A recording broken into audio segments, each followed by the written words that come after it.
Welcome back to Zero In. Earlier today, Brett and Katie caught up with the number 3 header in the world. That is Dustin Egusquiza in the Best Ever Pads film room. Here's that conversation.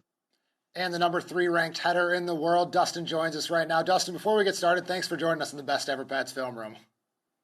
You bet. Thanks for having me. So we're going to go through a lot of runs here. But first, before anything, we'll notice a theme. The first one is 4 flat. Everything else is in the 3s. That goes all the way back to last year with you and your partner, Levi Lord.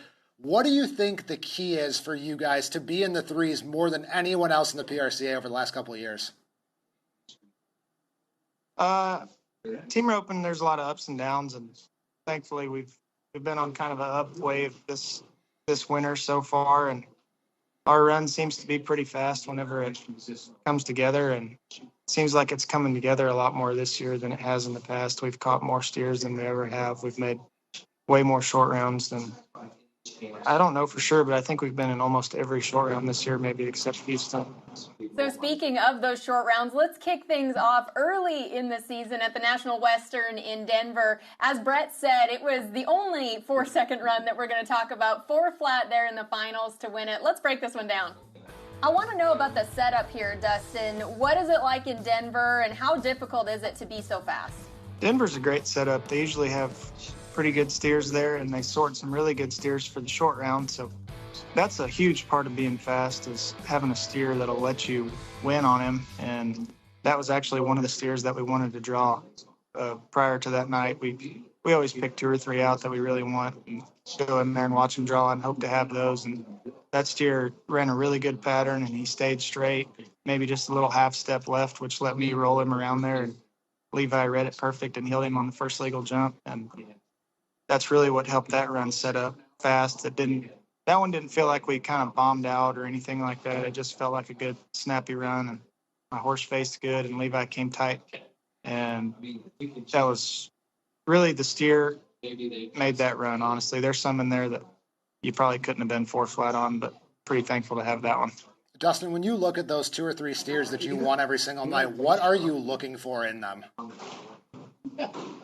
I like a steer that stays straight, maybe a half step left, but I don't like anything that goes right or too hard left, or even steers that are too slow. I don't really like steers that are that slow. Some guys look for the ones that are really slow, but those kind of make me think about scoring more, and I like to just have a steer that leaves the gate honest, medium, and let me get a good roll at him. That helps me more than anything. You and Levi really carried some momentum when you headed to Fort Worth for the stock show there, and I want to break down your run from round 2 in your set. It was 3.8 seconds, the fastest of the Fort Worth stock show and rodeo. Why were you able to be so much faster than your competition here? You know, again, on this one, this is the one steer that we wanted out of this set of steers, and we got him, but that's a tough rodeo. You can't go over there and rope bad and make it back. You have to rope. You can hardly make any mistakes. And I think Levi lost a leg on our first year, so we had to really go at that one. And that one felt more kamikaze type run than Denver. I just hit the line and sent it, and Levi was up there just like he always is. It doesn't matter what I do. He's going to be riding close and setting it down fast. Dustin, we'll roll right from Fort Worth into San Antonio here. You're 3-6 in the semifinals. You were 3-5 in the wild card and 4-1 in the finals there last year. We'll take a look at the run right now, but what is it about this setup that really seems to favor you and Levi?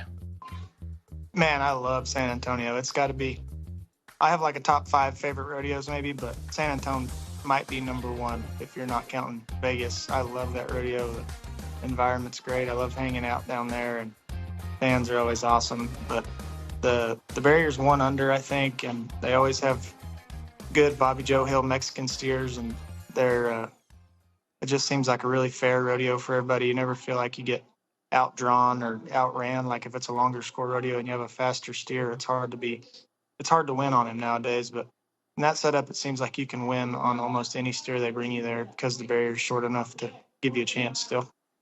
Speaking of the barrier, through those several different angles, we saw something that was you throwing right at the line. But a lot has to happen from the time you nod until the time you hit that line. What are you doing in that time period and in that short distance to make sure you're ready to throw right at the line? That's been a process for me, getting to where it is now, you always work on roping faster. Obviously, it's a timed event. And at one point, I got to where I was throwing too fast, and I got flagged out sometimes. And it got to be a worry in my head. So I really focused on getting my swings off with my timing and where my horse is at in the box. And it's allowed me to be throwing as I cross the barrier instead of before or slower. I can get an extra swing off if I need to, but my timing has been a lot better this year as far as hitting the barrier and then throwing.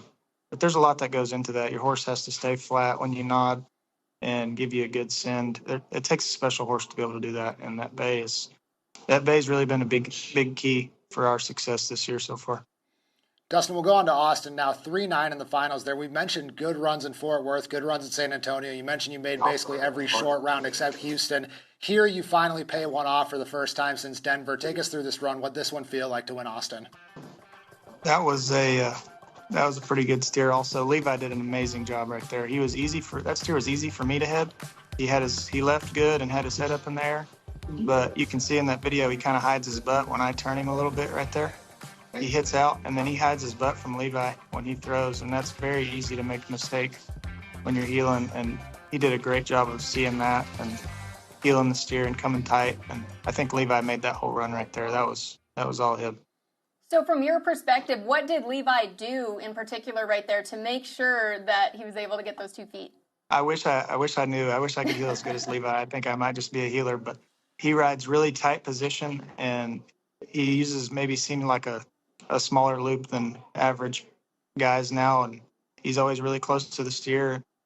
His horse helps him a lot through the turn, and it allows him to come tight really fast. He comes tight really fast, and he always has a bunch of loop down there because he's so close through the turn. Dustin, we'll skip ahead to San Angelo. Round 2, you were 3-8 in round 1. The very next day, I think the same day you come back, you're 3-6 in round 2. Just take us through back-to-back to be so fast in consecutive rounds. It's such a great rodeo like San Angelo. That's actually our second one right there. We were 3-6 on that one.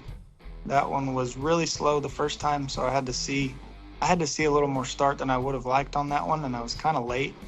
But me and Levi talked about it prior. The rounds at San Angelo pay so much money nowadays that we were just going to kind of go make our normal run, and hopefully it was some kind of 3, and we'd win a good round check also. And it thankfully worked out. It was pretty awesome to go up there and win 2 rounds at San Angelo. Dustin, before we finish here, best ever pads. You're in the best ever pads film room. Just tell us a little bit more about what they mean to you and your horses. Yes, sir. I've been with best ever pads for a long time now. I think maybe I was 15 or 16 years old when they sent me some pads, and they're the best in the business. They have anything to accommodate any kind of horse you need, and they always fit under the saddles good. They fit on your horse good. They can make it any color, put your initials on it. They just sent me 4 sweet ones the other day with my initials on them that I think look really cool, and I got them for the summertime. I've really been proud to be part of their team. Best in the business and one of the best team ropers in the business. Dustin, thanks for joining us today. Thank you, guys. Thank you again to Dustin Egusquiza and Best Ever Pads. We're going to take a quick break here on Zero In. Don't go anywhere. 8 and 8 coming up next.